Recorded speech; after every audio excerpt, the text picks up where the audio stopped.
आज हम देवशिल्पी विश्वकर्मा द्वारा निर्मित नगरों के बारे में जानेंगे। उन्होंने कई नगरों का निर्माण किया।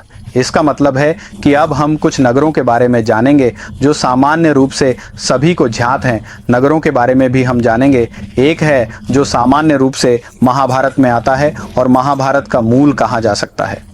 एक है हस्तिनापुर में स्थित हस्तिनापुर, जिसे सामान्य रूप से हम सभी ने सुना होगा महाभारत पढ़ते समय। अब हमने फिल्में देखी हैं। एन.टी. रामाराव ने भी महाभारत पर अच्छी अच्छी फिल्में बनाई हैं। ऐसी फिल्मों में भी हस्तिनापुर एक बार दोहराया जाने वाला शब्द है। हस्तिनापुर का मतलब क्या है, हस्तिनापुर कैसे था, ये हम देखते हैं। हस्तिनापुर कुरु जनपद देश की राजधानी के रूप में था। इसका मतलब है कि हम इसे राजधानी कहते हैं। हस्तिनापुर राजधानी के रूप में था। इसे कैसे बनाया गया, किसने बनाया, यह हस्तिनापुर देवशिल्पी विश्वकर्मा ने इसे बनाया था। वहां कैसे था, मतलब वह पूरा हस्तिनापुर अच्छे लक्ष्यों के साथ, विभिन्न प्रकार की सड़कों और अच्छे भवनों के साथ वास्तु के अनुसार बनाया गया था। किस स्थान पर क्या होना चाहिए, मंदिर कहाँ होना चाहिए, हाथियों के लिए घर कहाँ होना चाहिए, इसी तरह से खेत कहाँ होना चाहिए, ब्राह्मणों के लिए स्थान होना चाहिए, उम्र के अनुसार स्थान होना चाहिए। इस तरह से हर एक चीज को बहुत ध्यान से और बहुत अच्छे से शहर को बनाया गया था। ये बहुत अच्छा था। ये महाभारत में वर्णित है। महाभारत में सिन्हापुर के बारे में बहुत अद्भुत तरीके से लिखा गया है। कवियों ने हमें कन्नड़ में भी पंपा महाकवि ने लिखा है। तेलुगु में नन्हे ने भी इसके बारे में बहुत अच्छे से लिखा है और आज भी हमें उसकी किताबें मिलती हैं। कन्नड़ में पंपा महाकवि ने अद्भुत तरीके से लिखा है, तो तेलुगु में नन्हे ने भी बहुत अच्छे से महाभारत को लिखा है। मतलब सिन्हापुर के बारे में बहुत अद्भुत तरीके से वर्णन किया गया है। ऐसा एक अद्भुत अश्वापुर सबसे पहले निर्माण किसने किया, तो वह देवशिल्पी विश्वकर्मा थे, जिन्होंने इसे कौरव वंश के लिए बनाया था। यह भी महाभारत में हमारे लिए बताया गया है। इसके अलावा उन्होंने और भी विभिन्न शहरों का निर्माण किया। बेकेम ऐसे शहरों में दूसरा कौन सा है, तो वह है वारणावती। वारणावत का मतलब है एक समय में दुर्योधन ने क्या किया, तो वारणावत में एक लाक्षागृह का निर्माण किया जिसमें पांडवों को रखा गया। कॉल करना चाहिए, इसलिए वहां एक घर का निर्माण किया जाता है, रास्ता श्री दादी। देखिए उस समय वे कितना तकनीकी सोचते थे। हमें यह जानना होगा कि उस समय यह कितना वैज्ञानिक था। जब हम पेट्रोल, डीजल, गैस आदि का उपयोग करते हैं, लेकिन उन्होंने रोगन से घर बनाए। महाभारत में इसका वर्णन बहुत ही अद्भुत ढंग से किया गया है। इसमें गुड़ है।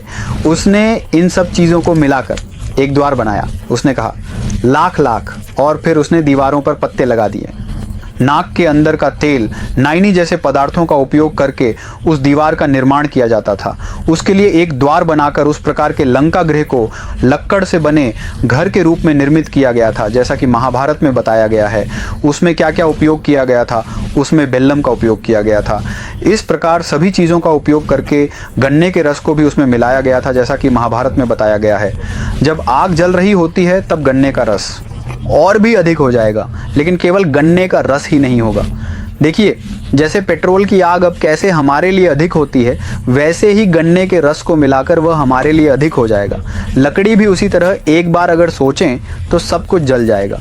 बीच में ठंडा होने का कोई सवाल ही नहीं है।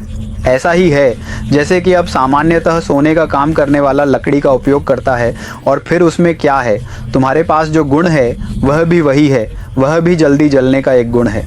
गुड़ भी उसी तरह, अगर एक बार आपको गुड़ चिपक जाए तो फिर से मिलते रहते हैं। इस तरह एक बार ऐसा विस्फोटक शक्ति भी होती है। इन सब का उपयोग करके उसने एक घर का निर्माण किया। मतलब अगर आप समझना चाहें तो अब हम पत्थर, सीमेंट आदि का उपयोग करके घर बना रहे हैं। वह घर कैसे होता, लकड़ी का घर कैसे होता, तो कहते हैं कि वह अमरावती से भी इंद्र के अमरावती के समान होता, और वह बहुत अच्छे से वर्णन करते हैं। ऐसे वारणावत को भी उस विश्वकर्मा ने बनाया था, ये हमें महाभारत में पता चलता है। लेकिन उस वारणावत में लकड़ी के घर से वे बच निकलते हैं, बचकर बाद में वे बाहर आते हैं। बाहर आकर दुर्योधन को पता चलता है। महाभारत में हमें पता चलता है कि वे जीवित हैं। इसके अलावा बाद में वे इंद्रप्रस्थ में पांडवों के लिए एक और शहर का निर्माण करते हैं, जिसे विश्वकर्मा ने बनाया था।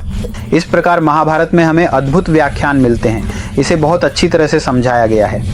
इंद्रप्रस्थ का वर्तमान अर्थ क्या है? इसका मतलब है कि यह शहर के बाहर स्थित है।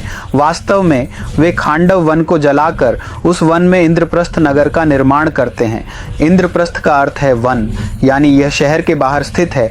ऐसे सभी खंडों में राक्षस रहते हैं, वे सभी ऐसे शिल्प शास्त्र को प्रदान कर रहे हैं, तो हमें यह जानना चाहिए कि विश्वकर्मा देव शिल्पी, विश्वकर्मा उनके वंशज हैं और उनके वंश में छोटे हैं। ऐसे अर्जित करने वालों को हम धन्यवाद देते हुए इस संसार की समस्त सुख शांति की कामना करते हैं। लोक आ संस्था सुखिनो भवन्तु सर्वम श्री।